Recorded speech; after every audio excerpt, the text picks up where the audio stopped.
ends up being the same pattern most people run in at 50 or 60 or 70 or 80 years old, unless you wake up. So, need-wise, certainty, uncertainty. What's the third human need, real quick? Do you guys remember? What is it? What is it? Significance, the need to feel special, the need to feel unique, the need to feel important. Who has the need in this room to feel special, unique, or important? Raise your hand. In fact, who else has that need? Who?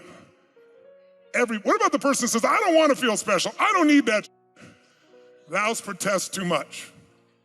Some people get that sense of significance by dressing special ways. Some people get that significance by creating huge problems so people have to notice them. If you don't give people significance for doing good things, will a child do bad things to get your attention?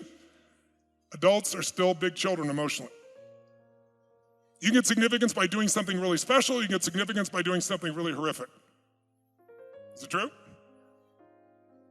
So you can get significance many ways. Some people get significance by knowing box scores. Some people get significance by having a special way of being, a dialect, learning languages. Some people by being a musician. Some people by coarse language. There's so many ways to be unique. Some by having earrings in locations you don't even want to know. Or a number of them more than anybody else. There's so many ways to be significant. Some neutral, some positive, some negative. But everyone's gonna find a way. And by the way, some people do it with money, some people are having no money. I'm significant because I don't have any money because I'm not like you, I'm not caught into that world. People do it all kinds of ways. There's a million ways because you can decide what significant is. It's just a way to try to be unique, and we all need it. What's the fourth human need? Real quick, what is it? Connection and love. Most people settle for connection because love is too scary for most people. Because what if love goes away? Most of us had this moment of love and it was so euphoric, and if it ended, it's so painful. Many people then have a little bridge here, like they want love, but they'll settle for connection because if the connection goes away, it doesn't hurt so bad as if the love went away. Who knows what I'm talking about here, right? And there's lots of ways to get connection. You can get connection by a walk in nature. You can get connection by a conversation with a friend. You can get connection and love through physical intimacy, sensuality, sexuality. You can get that connection by prayer. If nothing else, get a dog, and you'll feel connection. Dogs, they don't give a shit who you are. They'll love your ass. It's amazing. You leave for like 5 minutes, it's been on like it's been 6 months you've been gone. Don't get a cat. Cats are independent. They'll leave and get a dog if you're really needing connection. Is it true? Some people get connection by having big problems because how could you not pay attention to me? How could you not care for me? You must be a horrible person. Most people succeeding puts them at risk because we love people succeed at first and then after a while they annoy the shit out of us. Because we often compare ourselves and say, well, they're doing this, so I'm not. So instead of fixing me, there must be something wrong with you. So most people, the safest way to get connection is not succeed, it's have a problem. That's why problems are the biggest addiction.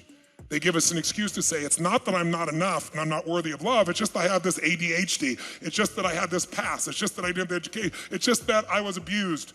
And by the way, the story they may tell is true. They may have ADHD, they may have been abused, but that's not why they are where they are right now.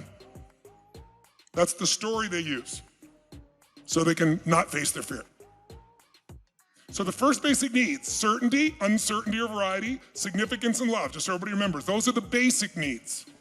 Who's gonna find a way to meet those needs? Every human you meet will find a way, even if they have to lie, cheat, work 20-hour days, or even lie to themselves. Do drugs, alcohol, work 20-hour days, it doesn't matter, they'll find a way. We all find a way. The only difference is on a scale from 0 to 10, how much do you get? Is it like a 5 of certainty or a 10? And is it getting it in a way that's sustainable or just obtainable?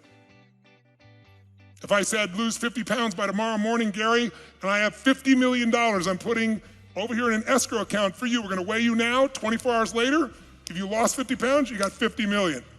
Can you do it? Can you do it? He's wanting to do it. Of course you can do it. Cut off a couple legs and arm, we can get you there, there's no question about it. The goal is obtainable, but it is not what? Sustainable. Most of us meet our needs in ways that are obtainable but not sustainable. That's what you're doing right now, not this moment in your life. And so it makes us feel fear because we can do it for the moment. It's like sugar. You get the feeling for the moment, but it doesn't last. Right? How many follow? Say I. The first 4 needs are basic needs. Everybody finds a way to meet them at 4s and 5s, or maybe 10s in negative ways where it doesn't last. What we want to do is find better ways to meet our needs. But the ultimate two needs are the spiritual needs, and they are number 5, you must what? Grow. And number 6, you must contribute beyond yourself. Contribution. If we don't grow, we die. If you want to know what makes people happy, I'll give it to you in one word. Millions of people, 100+ countries I've worked in, every culture on earth, I can tell you what creates happiness. Progress equals happiness. Progress. If you don't even get your goal, but you're making progress, you're gonna be excited. If you're overweight and you start to work out and you start to feel different, you're gonna be excited. If your relationship's great, but you tackle it, start to make some progress, you're gonna be excited. If your finances aren't there, but you start to make progress, you're gonna be excited. And when you achieve the goal, you'll only feel good for a short time. Because the purpose of a goal is not to get it, the purpose of a goal is so that we become something more. That's the whole goal. And if we get our goal in a way that doesn't make us more, we feel really unfulfilled.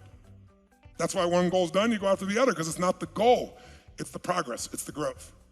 And the reason contribution's so important is, think about this, when you've been really excited about something, what's the first thing you want to do when something great happens?